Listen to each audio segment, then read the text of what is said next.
A story of genius, prejudice, and ultimate triumph. They waited for him to fail, certain he didn't belong here. But when Elijah Carter solved a problem that even MIT PhDs had struggled with, the entire auditorium fell in a stunned silence. And for the first time, those who had always looked down on him were forced to rethink everything they believed. University of Michigan. It was a gloomy morning. Cold, sterile lights illuminated the cavernous lecture hall reserved for advanced calculus.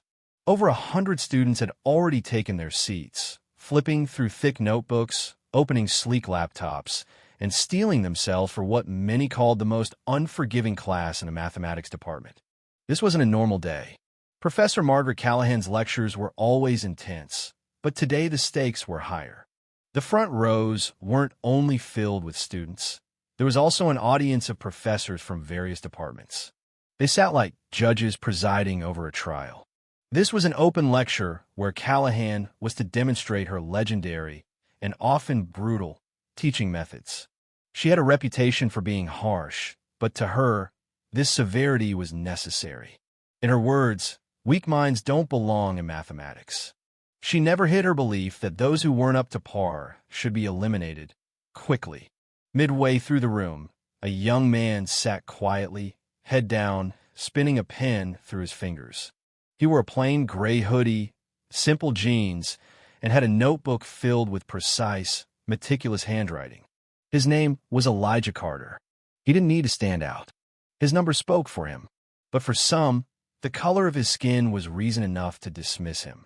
In the front row, Professor Charles Whitman, one of the most influential figures in the department, leaned back in his chair, arms crossed. His gaze swept over the lecture hall until it froze on Elijah. A smirk tugged at his mouth. That black kid? In Callahan's class, he chuckled softly, nudging his colleague. I give him half a session before he's gone. The professor beside him gave a nod, as if Whitman had stated a simple fact of life. These sciences, they're not meant for them. Probably here on some diversity initiative. The soft murmur of laughter followed. No one hid it. They weren't talking about mathematics.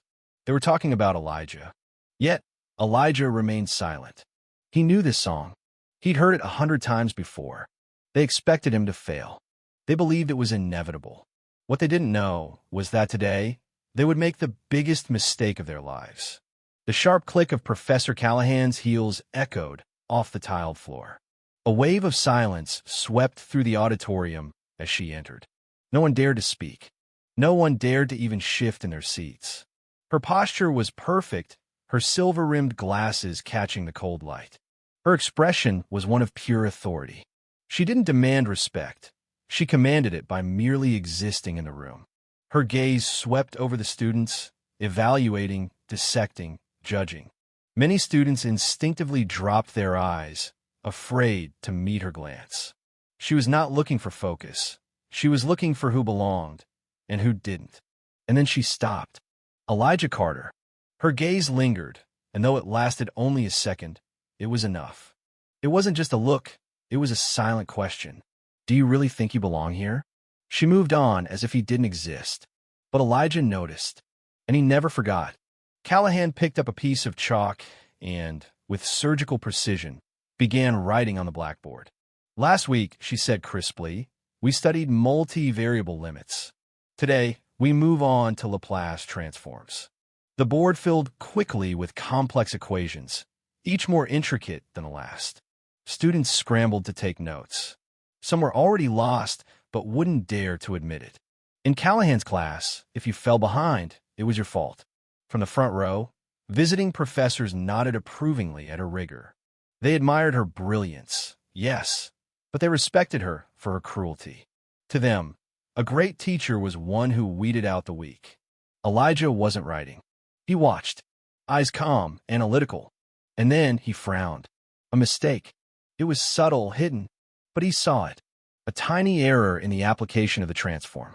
One that wouldn't show up right away, but when it did, the entire result would be wrong. No one else noticed. They copied down notes like machines, understanding nothing. Callahan wrote on, confident as ever. She had never made a mistake. At least, no one had ever been brave enough to tell her otherwise. Elijah hesitated. Speaking up meant drawing attention. It meant challenging not just Callahan, but the entire room, a system designed to keep people like him silent. But he hated arrogance. He hated those who thought they were infallible. And he hated prejudice more than anything. He raised his hand. "Professor," Elijah said, his voice steady, "there's a mistake in the transform." Time froze. Callahan stopped. The room fell into silence. She turned slowly. Her lips curled into a faint smile, but it wasn't warm. It was the smile of a predator who had just found prey. "A mistake," she repeated. "Are you sure?" "Yes," Elijah replied. His tone didn't waver.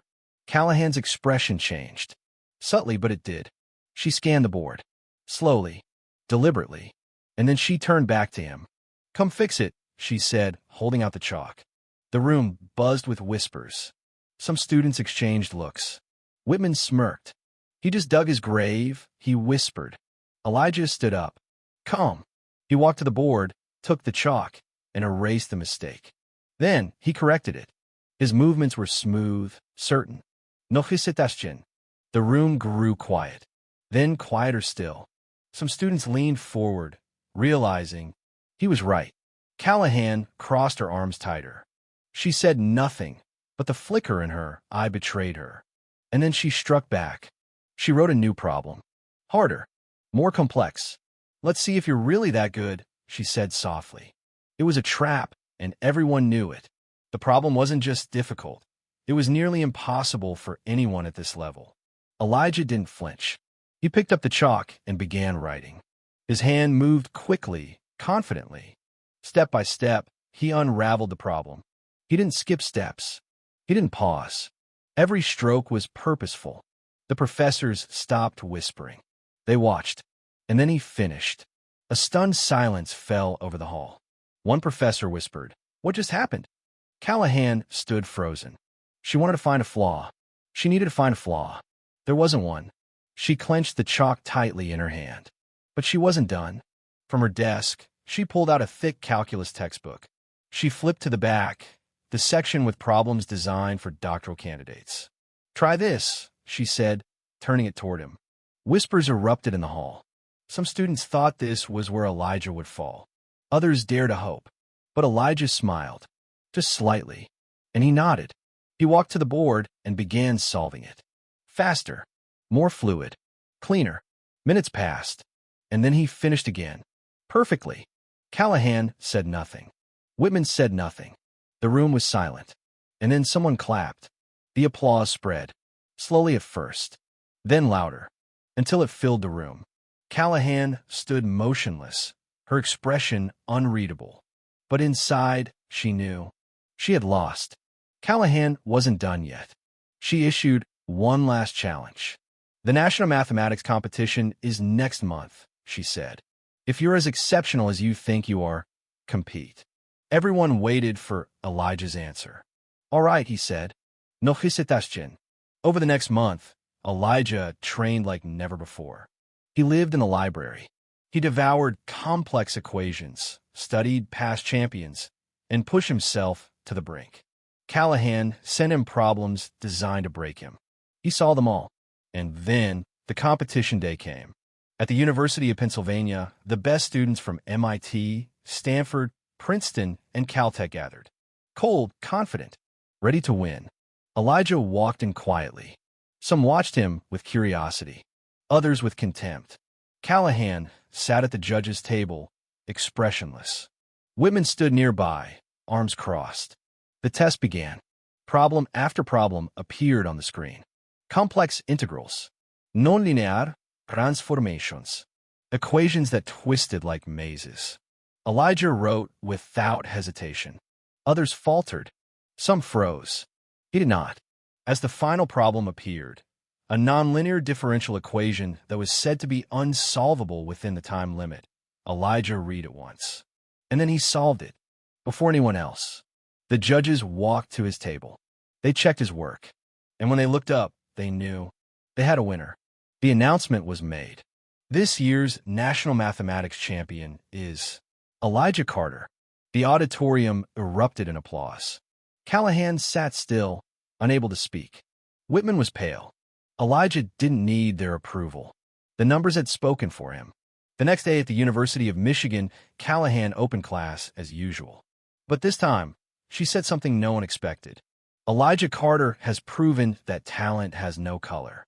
And for the first time, no one doubted it. Elijah sat quietly, taking notes, as if nothing had changed. But everything had. He had broken the barriers. And now, the future was wide open. If you were Elijah, what would you have done? Would you fight? Or step back? Let us know your thoughts in the comments.